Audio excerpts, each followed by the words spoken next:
Hey and welcome to this tutorial on how to use virtual load cases in MCalibration. Today I'm going to show you how you can use this type of loading mode in MCalibration to explore the behavior of different material models. So let's get started. First, let's open this example that I've saved. And as you'll see, it has two load cases here, attention and compression. And it's a 3-network material model that's already calibrated to it. First, though, I want to look at the graph here. There's a number of features of this graph that I don't really like. There's a bunch of red lines here. I don't know what's what. So let's clean up this graph a little bit. I'm going to select both of these load cases, and then I click on Edit Load Case. And this is a special feature. If you have more than one load case selected and you click on Edit It, you get a different dialog box that allows you to set features of all of the load cases at once. So in this case, I'm going to color code these based on load case index. That will give us a different color for each load case. I will also, as I think about it, I probably want to make sure that the predictions, when we plot them, have a different style. So I say experimental solid lines and predicted dashed lines. That seems like a good start. What else here? Well, I don't particularly like that this file name label is so large. Let's change that. So I can right click on it. I can hide it if I like. But I kind of like it. So I'm going to show it again, but it's going to make it a little smaller. So I right click on it and I can set the font to something much smaller. And then I see that the font here is MS Shell something. That's an odd font. I'm not so sure I like that. So first I'm going to reduce the size. I'm going to change all the fonts here to something that I like better. So I'm just going to click on this font button, and I'll pick something that I like better. Maybe Calibri. I pick this one.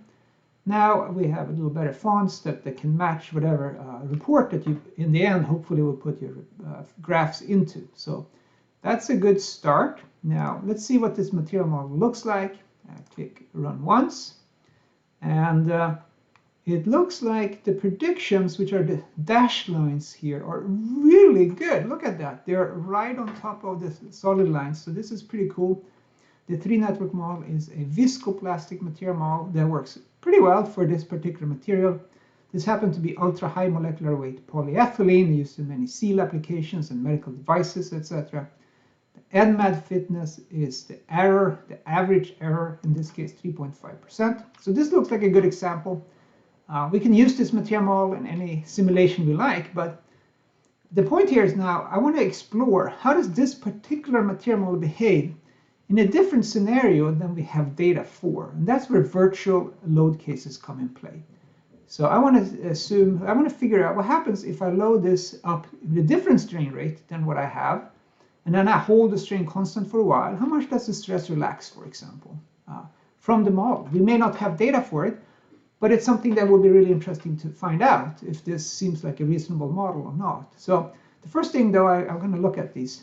It says tension and compression. I think we can make it a little bit better than that. So I'm going to do right-click on both of these and say rename load cases based on type.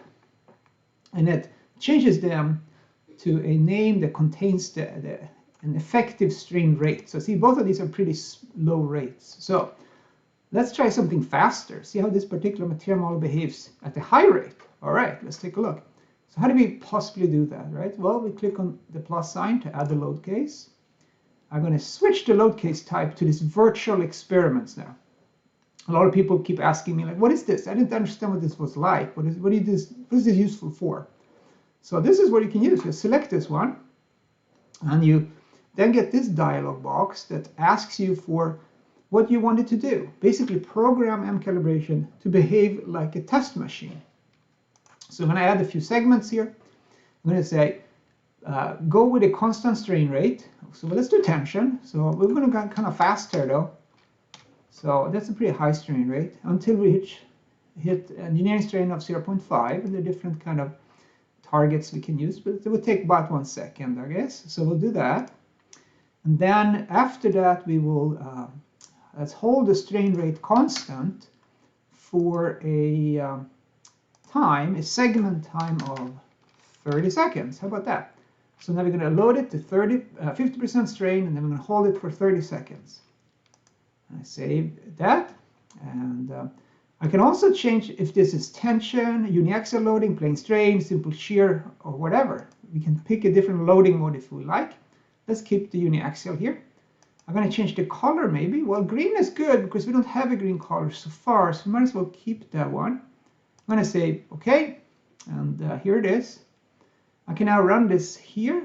If I click run once, it will run all 3 of these load cases. If I click on just the run button, then it will run just the selected load case. So here we see, oh, it didn't make that much difference. How interesting, right? We'll see, did it relax? Well, the stress relaxed from here to here during those 30 seconds. So it is, well, one can say that it's not so small anyway. It's from 38 to 32, so that's a relatively large percent change. We can plot side by side here. We can plot on the right figure, I select the right figure, I plot stress versus time. And if we zoom in here now, we can see that the green curve, this is the rate at which the stress relaxes. It certainly goes down pretty rapidly here, but it hasn't reached steady state after 30 seconds. So that's something that's kind of interesting and good to know probably. So with that, I can switch back to one graph. If I want to use a different virtual experiment, I can do that. I can do something in compression, I can do simple shear, or whatever I'm interested in. I can't use this load case for calibration though, because it doesn't have any experimental data to it. So this is just something you would use after the calibration, or when you have material model, you want to see how it behaves in some other scenario or some other environment. And that's what virtual experiments are good for. They're very quick to run, gives you the information that you need for whatever you're trying to do. So I encourage you to check it out, give it a try, and if you have any questions, head over to polymerfem.com and ask them there. Thank you.